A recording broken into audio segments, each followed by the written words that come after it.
Welcome to another story breakdown where in this video I will go through Norfrica number 1 by Eric July. Let's begin.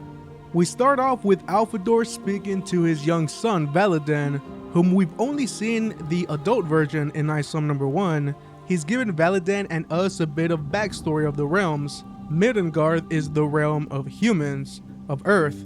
Alfador is telling young Valadan that his youth will outlast several of the humans' lifetimes, and I'm sure that this is no surprise to the readers. We do get Earth panels while Alfador is telling him this, and I feel I gotta say this because of a video that I saw. These panels on Earth are not happening simultaneously as when Alfador is talking to his son. I just wanted to make that clear because, like I said, a video that I saw. This takes place thousands of years before ISOM 1. Now, Alfador, by the way, I think that's how you pronounce the name. I may be wrong, but he tells Valadan that no one is allowed to travel to Midgard unless they are summoned. Why is this? Well, I don't know. That's yet to be told. And one of my favorite parts of the book is this next part, the training scene. I love seeing this father-son training sequence, the father teaching young Valadan lessons and, giving wisdom, so when he's all grown up, he'll be ready to go into battle against maybe even enemies that are more skilled or stronger, but he'll be someone who will be able to adapt and improvise in the moment to gain the upper hand. I just absolutely love this scene. We then get to meet the rest of the family. With Valadan being the youngest, the others are Bragger, which is the oldest, there's Vidar, the second oldest, Tyr and Balder, the other older brothers, and Frigga, the mother. The two oldest have returned to visit their father, Alfador, who have come with rather bad news concerning the Jotuns, who have been in trouble in the past, and the travel treaty that they once had has now expired.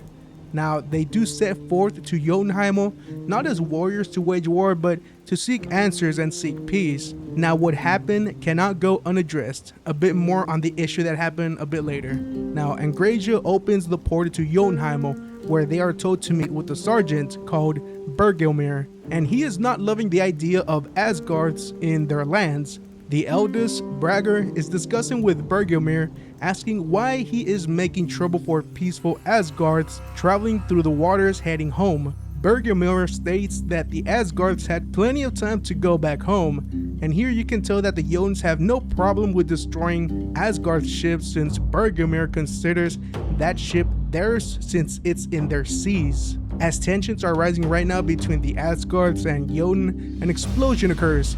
Bergelmir believes this is on behalf of the Asgards, but surprise, it's Silecio. Bergelmir gives orders to imprison the brothers, but since the Jotuns strike first and Vidar responds as any brother would, it's time to throw hands. Silecio's excuse for attacking the lands of Jotunheim is because he feels that his realm has been wronged by the Jotuns, and Bergelmir believes that Asgard and Muspelheim are working together to attack Jotunheim. This catches Silecio by surprise, but goes with it since he wants the chaos.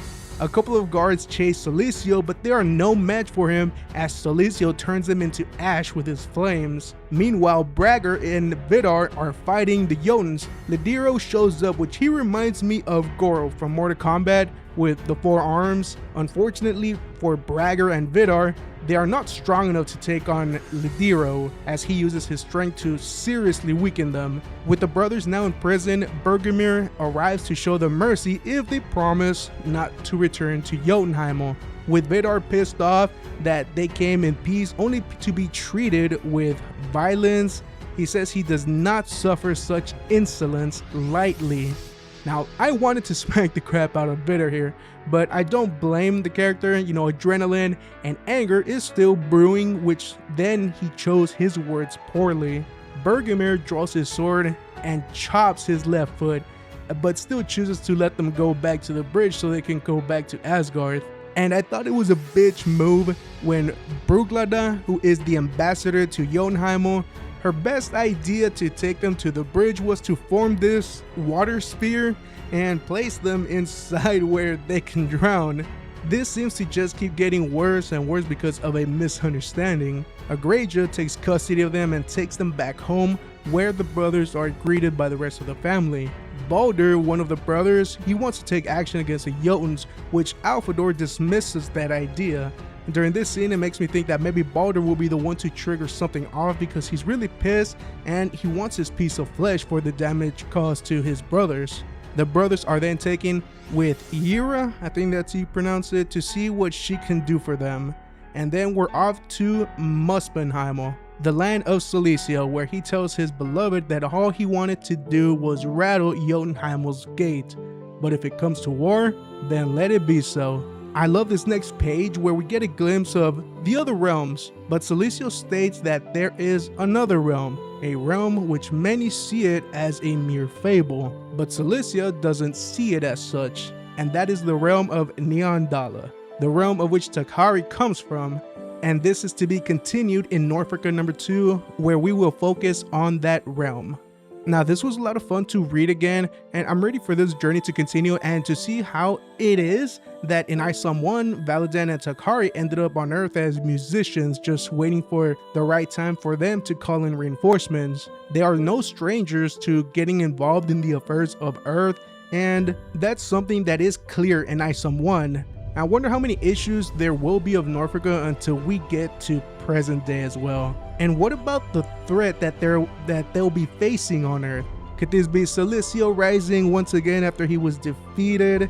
Because, I mean, I'm predicting he's gonna be defeated like later on in upcoming issues. And could it be that now he's working with the Deviling King? Maybe that's a little far-fetched, but I wouldn't put it out of the picture just yet. So that'll be the end of the video, guys. Don't forget to like this video if you haven't, and if you're new here, I hope you consider subscribing to the channel. I do appreciate all of you if you have stayed till the end. I will catch you guys in the next one. Y'all take care now.